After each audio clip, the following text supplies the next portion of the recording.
Hey guys, welcome to Backyard Bows. I'm Brandon, and today I couldn't wait anymore. I went back with darting. I got to get a couple done, and then we're gonna move on. Then we'll get into those bare bows. But with darting, I'm gonna do something that we just normally have not done. Usually if there's a model, two different axle to axles, especially if they're within 3 to 4 inches, I'll pick one and just do one because there's so many bows out there. You guys will send me a new, bow to review every week. My list is it's still at like 18 bows deep, and I can't keep up. So, but with darting, I made up my mind at the ATA show that I was gonna do it a little bit differently, and I thought all of these bows were worth a review for a couple different reasons. One, and I talked about this in the last video, you have this price, okay, this price point that I cannot put as much emphasis on that as I think it needs. In today's economy, which is shit, by the way, we're heading into I think personally, a horrible direction. Things are becoming extremely expensive. I mean, overnight. You can't get a fucking bar of deodorant for not $17 at Walgreens right now. And so I think that $200-300 that you're saving, I think that's gonna sway people. I cannot stress that enough. I think that they were the company who saw it, and they are capitalizing on this huge market of guys who want a really well-performing bow, which darting, that's what they've always been about. They've been about stability. I mean, they put out the Spectra E, it didn't even have like a refined grip on it. They didn't care, they just knew that the bow was stable. That's kind of like been their whole pitch, and they have gradually, I think, come from a company who is creating parts for bows to probably manufacturing some of the best bows on the market today. So that buyout with Black Eagle, the changes that they've made, I love the direction that they're heading. And I love that they're giving it all to us for these great prices. So the Sequel 33 was $1,050, which I was impressed by. This is $1,050. You cannot beat that. You can't beat that. The quality on these is incredible. The performance is awesome. These BBS cams are one of the best ratio for comfort and speed that you can get on the market.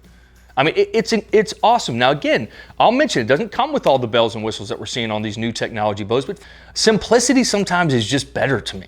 I mean, this is just everything you need in a well-performing bow, 2 different axle to axles options, and then they decided, man, for those guys who can't even afford that for whatever fucking reason, which doesn't matter, if you're out there working your fucking ass off and you can only have a certain amount of money to spend, they got the consequence. I love it. And then on top of it, bow shops are gonna benefit because now bow shop owners can offer a bow at every price point. You got your low-end budgets, you get into those little bit more expensive budget bows, and then you got your flagship options that are a wonderful price, and then you have all your other flagships that are getting out of control. And I remember, I've been doing this for a long time.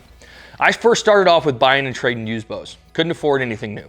I'd get on eBay, Craigslist, I'd be swapping, selling, trading. I did that for years, just wanting to shoot different bows, wanting to shoot the flagships, but I couldn't afford them. I love darting for that, okay?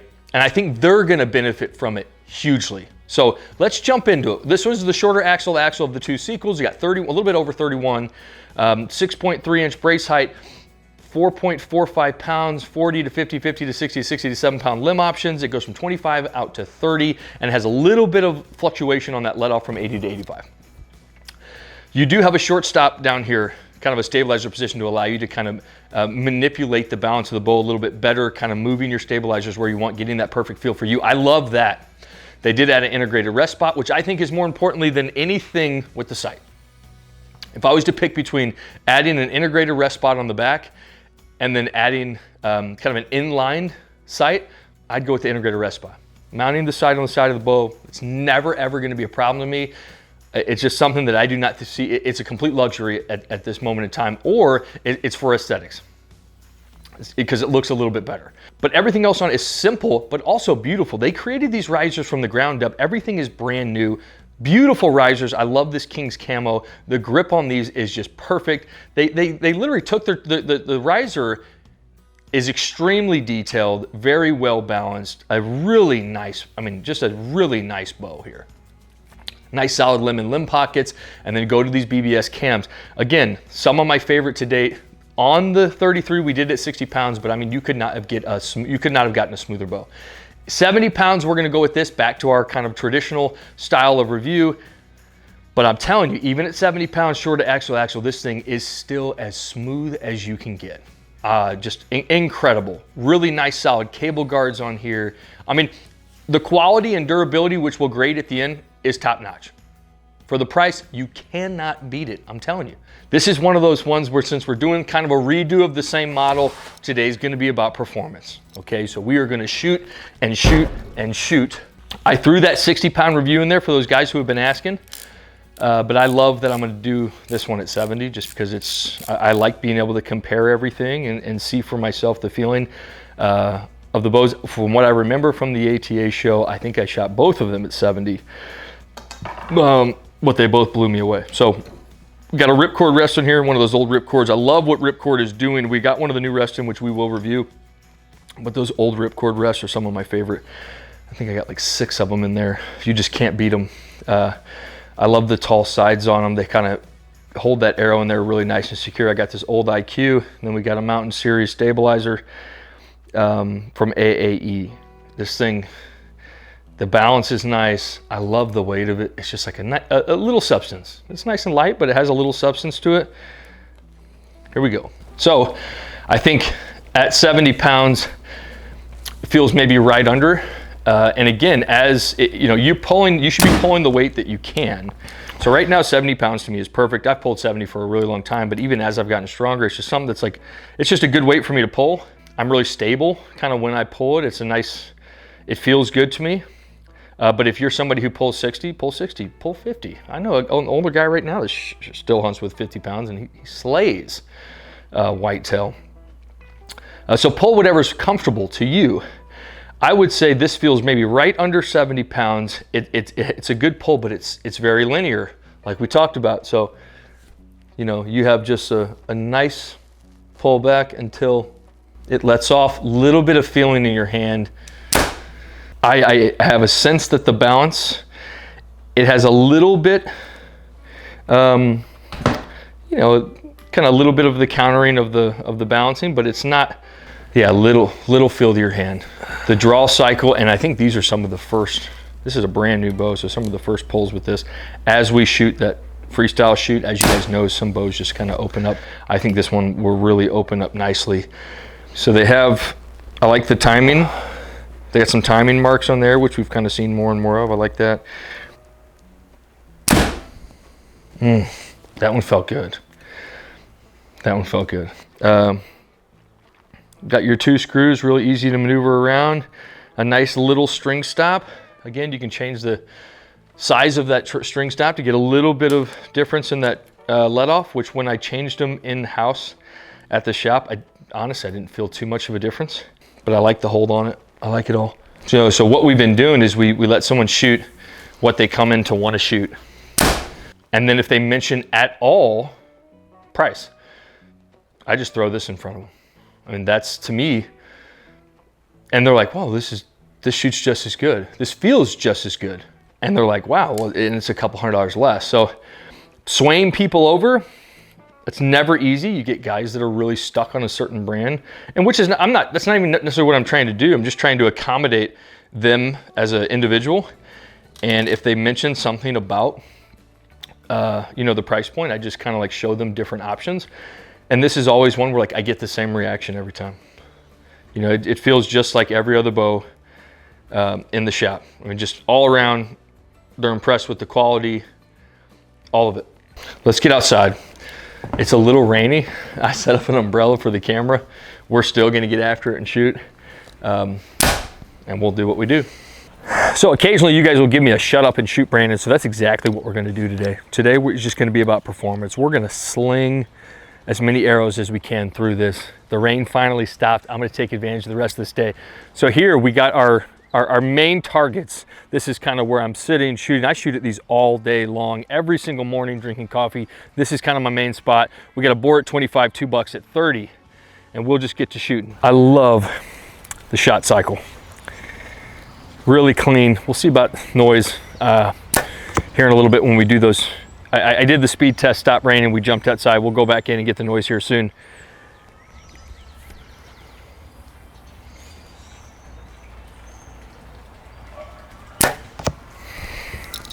shoot this other buck.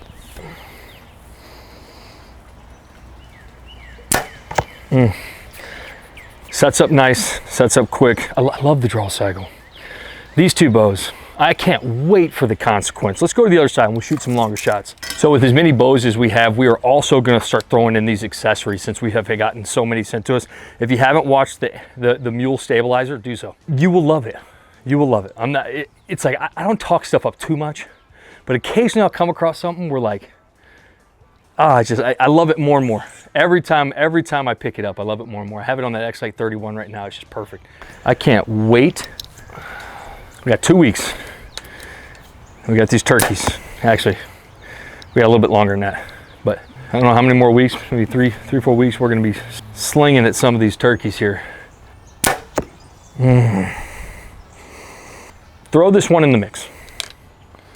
Bow shop owners, make sure you guys shoot it before you make a decision if you're trying to plan on something, you know, new company.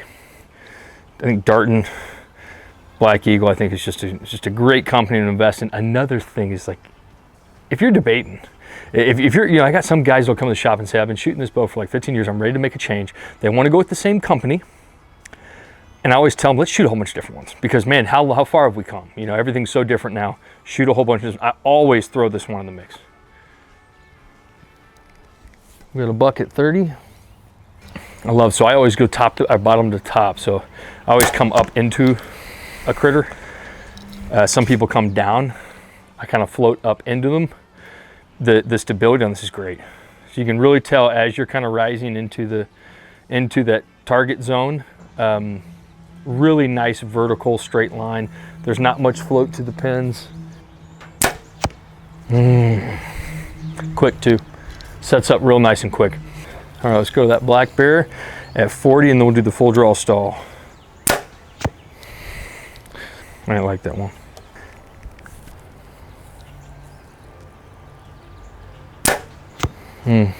That's better.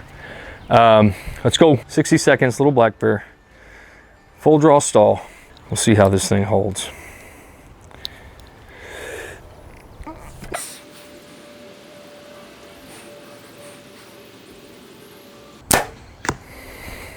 Not bad, a little strenuous.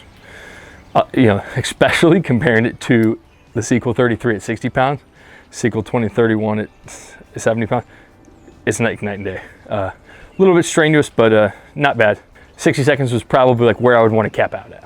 All right, let's go to the bonus shot. We got that buck that we were shooting at from the porch. Now it's quartering to me. A little tougher shot, 45 yards. Hard shot. Whoa, that felt so good. Now let's go up to the ram. So we'll have some true first shots up here at this new Bighorn. So this is the first review with this Bighorn ram. Man, I was so excited to get this thing in. I wanted the Sasquatch. I think you guys did too. I didn't have that kind of money, but this one will do for now. That Bighorn ram is fucking big, way bigger than I thought it was, but it's perfect up there on that hill. One day when we get a little bit longer range, I don't know where, maybe some property or something, we'll get those farther ones out, but this will do for now. So let's go Bighorn ram, 50 yards. So performance wise, I'm gonna say it again when we do the final take, but I'll say it now. You're getting the same performance. Oh, gosh, that felt so good. These feel good. We're gonna do this Alaskan XT here in a couple weeks from Bear, and you know, performance, true performance there aren't major leaps for what you're paying for. You know, I think more what you're paying for is quality. That's just it. It is what it is. Even the Whitetail Max, I've shot this thing several times already, just because I couldn't wait. Shooters, you know, and we're talking even less than this, but for the price, you're getting the quality and a little discount. But the performance, it's up there with the best of them. Real nice feeling in the hand, real crisp shot cycle. The draw cycle on this one is definitely stiffer than the Sequel 33 at 60. The Sequel 33 though at 70 and 60 is not a huge difference. It didn't take away from it at all. This is a bit stiffer pull, but very linear, very smooth. Really nice transition in the back wall. These are darts too. I mean, getting that 283, that's my perfect speed. That's right there where you want it to be. I said it with the other one. I think it's one of the best trade-offs the best ratio, you know, that give and take that we're all trying to find, especially those manufacturers, engineers, creators of speed and comfort. These are top notch, all for a great price. We'll let it calm down outside. So something I did do between the last review and this one is I took an average. So of all the bows that we have reviewed, it's like 78% are going to be between 270 and 285 feet per second with a 500 grain arrow, 70 pounds at 30 inches of draw. 50% are going to be like 273, 275. So remember that. Mostly all of the bows that we've done are very, very similar, virtually almost the same speed, no matter what's being advertised. Once you get this 500 grain arrow, occasionally you have one that's really fast and occasionally have one that's really slow. But for the most part, they're almost all the same. Okay, now whether or not 10 to 12 feet per second matters to you, you know, that's completely up to you. I would say at the speeds that we're reaching nowadays with compound bows, no matter what you're hunting and at almost all distances, the feet per second of your bow is not determining whether you harvest a shot, whether you harvest something or not. It's your shot placement. Personal preference. Even I've shot a bow that's 260 feet per second completely. I didn't even know at the time it was, and I was harvesting deer left and right. So again, these are all great speeds. I love the speed test just for my own knowledge, but I'm not making decisions off 12 or up to like 12, even 15 feet per second. I'm going comfort over speed. There's not a lot I'd sacrifice for that. And with this, you're not sacrificing much. You get great speed.